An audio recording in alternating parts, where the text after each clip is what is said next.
Now here we start with the extensor compartment of forearm, or it is called the back of the forearm. In the back of forearm, as we can see very clearly now, there are 7 superficial muscles and 5 deep muscles. The 7 superficial muscles will be number 1 here, where my finger is there. If I show you this triangular shaped muscle, see here, this is the anconeus muscle. So anconeus muscle origin will be from, now here it will take origin from, if this is the humerus, it will take origin from which epicondyle of the humerus? From the lateral epicondyle of the humerus. Therefore, lateral epicondyle is the origin of the anconeus muscle. Also, some fibers will be extending to a portion just behind the lateral epicondyle. From there also anconeus muscle will take origin, from where my finger is there. Now after taking origin, it will be inserted. As you can see, it is inserting on the ulna. Now on the ulna, it will be inserted on the lateral surface here. This is radial notch. So therefore here lateral surface of the upper 1/4 of the olecranon process of the ulna. Now therefore the anconeus muscle, there will be nerve supply of anconeus. It will be by the radial nerve, please remember. And the action of anconeus is extensor of the elbow joint. After anconeus, the second muscle, now you have to slightly turn the hand in mid-prone position, because the main muscle is, the main action of this muscle is mid-prone. So therefore now here, the muscle which I am holding in mid-prone position of the forearm. What is mid-prone position? This. My forearm here is in the mid-prone position, this position. So therefore, this is brachioradialis. The origin of brachioradialis will be from the upper 2/3 of the lateral supracondylar ridge of the humerus. Upper 2/3 of the lateral supracondylar ridge of humerus. Once again, this is the humerus here. And in this humerus, as we can see, this is the lateral supracondylar ridge. So upper 2/3, this much is upper 2/3 of the lateral supracondylar ridge of the humerus will be the origin of brachioradialis. What is the insertion of brachioradialis? In the base of the, now here, if I show you here, it will be in the base of the styloid process of the radius. This is radius, this is the styloid process. So it will be inserted where? Here, on the base of, this is the styloid process. So base of the styloid process of the radius. Here is the insertion of brachioradialis. Now, what is the nerve supply of brachioradialis? It will be supplied by the radial nerve. And action of brachioradialis, it will help in flexion of the, remember, it will help in flexion of the forearm. In which position? Mid-prone position. As well as, second action will be, it will pronate. If the hand is fully supinated, it will bring back in mid-prone position. And if the hand is fully pronated, it will bring the forearm in mid-prone position. So that is the second action, bringing the forearm from supinated and pronated positions into the mid-prone position. Action of brachioradialis muscle. Now I lift the brachioradialis. We have finished anconeus. 1, 2. Brachioradialis. Third, just below it, these two muscles will be joined together. So here, my dear students, you have to make sure that you separate these two. We have separated with the help of fingers.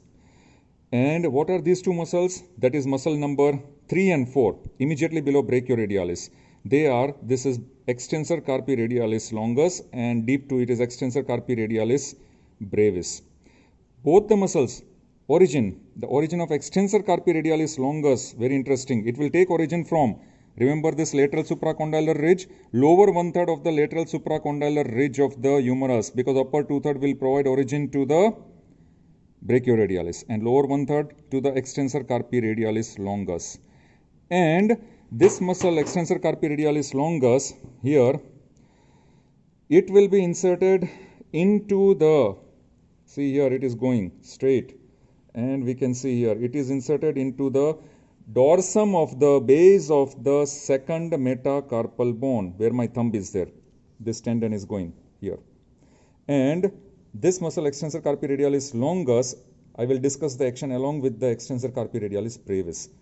Then we come across to extensor carpi radialis brevis, the deep muscle, deep to extensor carpi radialis longus. So this extensor carpi radialis brevis muscle number 4 will take origin from, now here the origin is interesting, it will take origin from here, lateral epicondyle of the humerus, lateral epicondyle of the humerus, and then it will be inserted.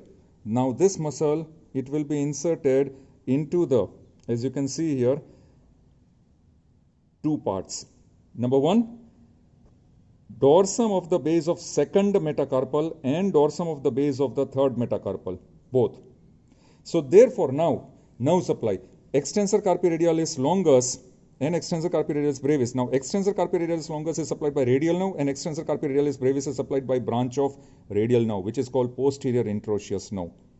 So mark here, out of all the extensor muscles, 3 extensor muscles are supplied by radial nerve. What are those? Enconeus, brachioradialis, then extensor carpi radialis longus. They are supplied by the main trunk of radial nerve.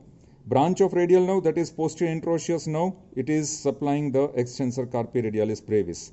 Now these two muscles, extensor carpi radialis longus and brevis, together they will help in which action? They will help in extension of the wrist joint. This is called extension of the wrist joint, which I am doing. And also they will help in, what is this section? Abduction of the wrist joint. Now remember, when I was discussing the flexor compartment, I discussed with you flexor carpi radialis. Flexor carpi radialis of flexor compartment along with the extensor carpi radialis longus and extensor carpi radialis brevis of extensor compartment will help in abduction of the wrist joint, lateral rotation of the wrist joint. So here we finish our muscle number 4.